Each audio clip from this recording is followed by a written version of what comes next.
সরকারের খরচ কমাতে গিয়ে গোটা বিশ্বের সর্বনাশ করছে আমেরিকা। গত বছর হঠাৎ করেই মার্কিন বিদেশি সহায়তা কাটছাঁটের সিদ্ধান্ত নেন প্রেসিডেন্ট ডোনাল্ড ট্রাম্প। এর জেরে শুধুমাত্র যুদ্ধবিধ্বস্ত দেশ নয়, ভেঙে পড়ছে উন্নয়নশীল দেশগুলোরও স্বাস্থ্য, শিক্ষা ও মানবিক খাত। বাংলাদেশ সহ দক্ষিণ এশিয়ায় রাতারাতি চাকরি হারিয়েছেন হাজারো মানুষ।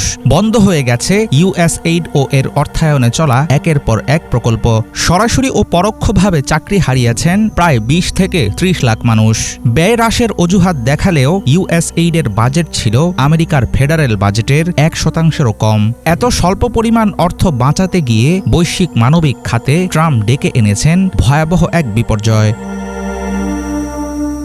সংকটের শুরু হয় 1 বছরেরও কিছু সময় আগে। প্রেসিডেন্ট হিসেবে দ্বিতীয়বার যুক্তরাষ্ট্রের ক্ষমতায় আসার পর সরকারের ব্যয় কমানো নিয়ে তোড়জোড় শুরু করেন ট্রাম্প। প্রথমে 90 দিনের জন্য বিদেশি সহায়তা স্থগিত রাখার ঘোষণা দেয় তার প্রশাসন। তখন বলা হয় এটি কেবল সাময়িক পদক্ষেপ, কিন্তু শেষ পর্যন্ত বহাল রাখা হয় সেই সিদ্ধান্ত। 2025 সালের জুলাইয়ের মধ্যে পুরোপুরি বন্ধ করে দেয়া হয় যুক্তরাষ্ট্রের সবচেয়ে বড় মানবিক সংস্থা ইউএসএইড। এর কয়েক সপ্তাহের মধ্যেই বাতিল করা হয় 86% মার্কিন বিদেশি সহায়তা প্রকল্প, আর এর জেরে ছাঁটাই করা হয় লাখো কর্মীকে।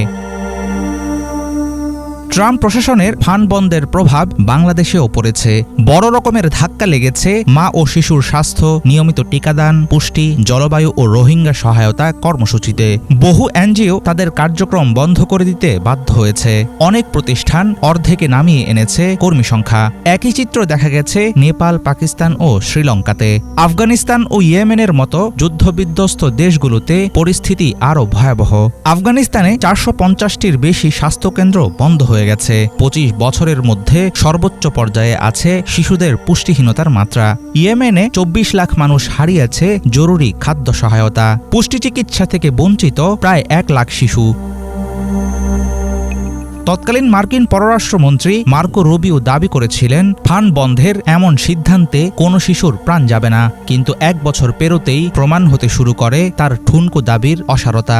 ইউএসএইডের এক সাবেক শীর্ষ কর্মকর্তা শুরুতেই সতর্ক করেছিলেন এত বড় আকারে ফান্ড কাটছাঁট করলে প্রথম বছরেই কয়েক লাখ মানুষের মৃত্যু হবে। শুধুমাত্র নিয়মিত টিকাদান কার্যক্রম কমে যাওয়ার কারণেই মারা যেতে পারে 10 লাখের বেশি মানুষ।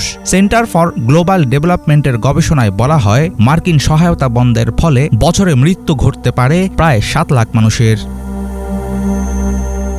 বিদেশি সহায়তা ফান্ড বন্ধের সবচেয়ে বড় মূল্য দিতে হচ্ছে নারীদের। ইয়েমেনে মার্কিন অর্থায়নে পরিচালিত মাতৃত্ব ও জরুরি স্বাস্থ্যসেবা বন্ধ হওয়ায় চিকিৎসাবিহীন হয়ে পড়ে 15 লাখ নারী।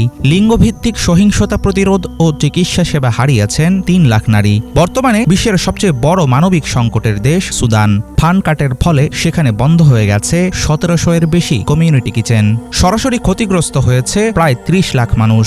মার্কিন রাষ্ট্রীয় বাজেটের 1%-এরও কম অর্থ বাঁচাতে গিয়ে বিশ্বজুড়ে লক্ষ লক্ষ মানুষের জীবন, স্বাস্থ্য ও নিরাপত্তা ঝুঁকিতে ফেলেছেন প্রেসিডেন্ট ট্রাম্প। এখন প্রশ্ন হলো, এর দীর্ঘমেয়াদী প্রভাবে মহাবিপর্যয় ঘটলে তিনি কি পারবেন সামাল দিতে? হাফিজুল ইসলাম, বাংলা ভিশন।